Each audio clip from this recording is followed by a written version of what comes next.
천주의 성모 마리아 대축일에 보내드리는 오늘의 강론, 담당의 천주교 대전교구 복수동 성당주임 김대건 신부입니다. 오늘 복음은 루카복음 2장 16절에서 21절까지의 말씀입니다. 그때의 목자들이 베들레헴으로 서둘러 가서 마리아와 요셉과 구유에 누운 아기를 찾아냈다. 목자들은 아기를 보고 나서 그 아기에 관하여 들은 말을 알려주었다. 그것을 들은 이들은 모두 목자들이 자기들에게 전한 말에 놀라워하였다. 그러나 마리아는 이 모든 일을 마음속에 간직하고 곰곰이 되새겼다. 목자들은 천사가 자기들에게 말한 대로 듣고 본 모든 것에 대하여 하느님을 찬양하고 찬미하며 돌아갔다. 여드레가 차서 아기에게 할례를 베풀게 되자 그 이름을 예수라고 하였다. 그것은 아기가 잉태되기 전에 천사가 일러준 이름이었다.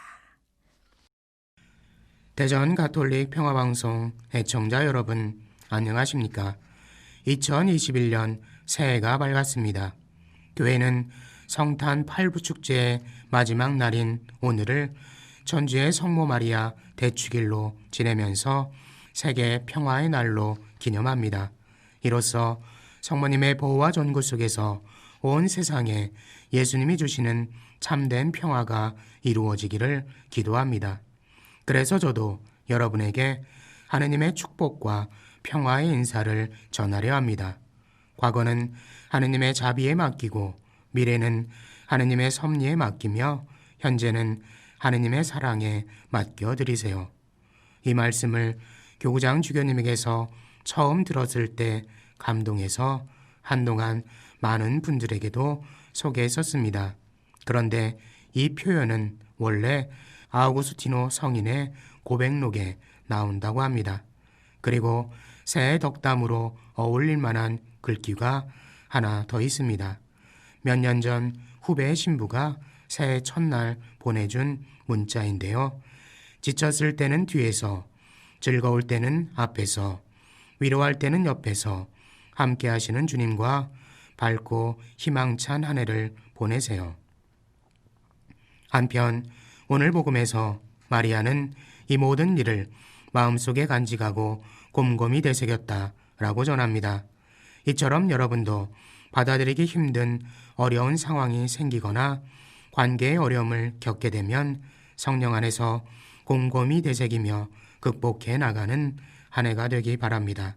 이를 통해 하느님의 자녀가 된 모든 신앙인들이 각자의 삶의 자리에서 하느님의 축복과 평화를 풍성하게 받기를 기도합니다. 하느님의 축복은 믿음의 조상인 아브라함과 이삭과 야곱을 거쳐 당신 백성들에게 대대손손 이어져 내려왔습니다. 구약 시대에는 땅과 후손에 대한 약속의 실현으로 드러났지만 예수님을 통해 새로운 백성이 된 우리에게는 현세에서의 복을 뛰어넘게 됩니다.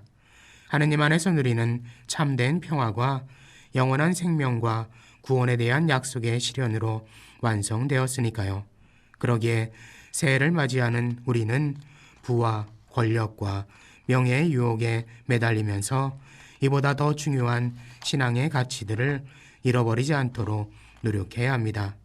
또한 성모님의 생애는 가정 성화주간을 보내고 있는 우리에게 인생에서 무엇이 중요한지를 일깨워줍니다.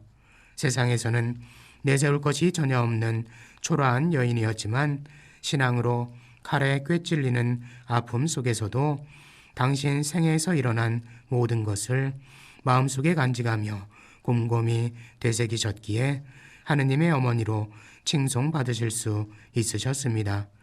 이러한 성모님의 순종과 응답은 우리가 하느님의 자녀가 되는 자격을 얻게 해주었습니다. 그래서 이제 우리는 하느님을 아빠, 아버지라고 부를 수 있게 되었고 하느님께서 세워주신 상속자가 되었습니다.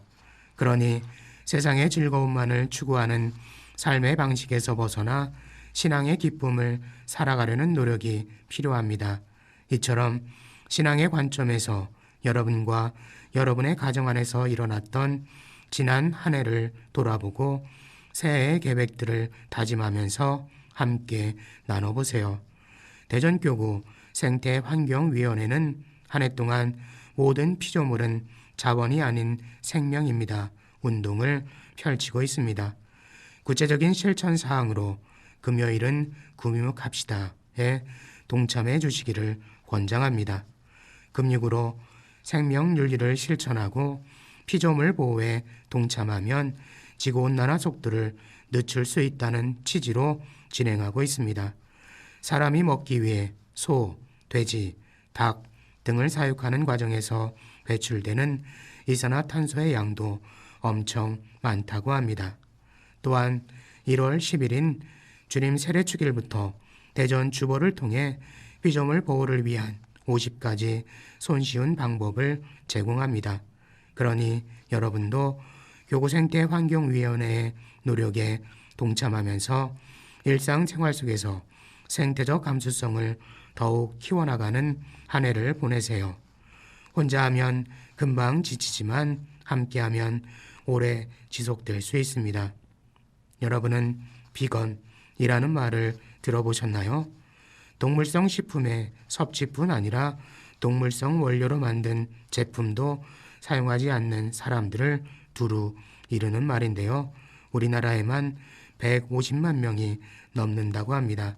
그러니 내 주변에 아무도 없는 것처럼 보이더라도 지치지 말고 용기와 힘을 내세요.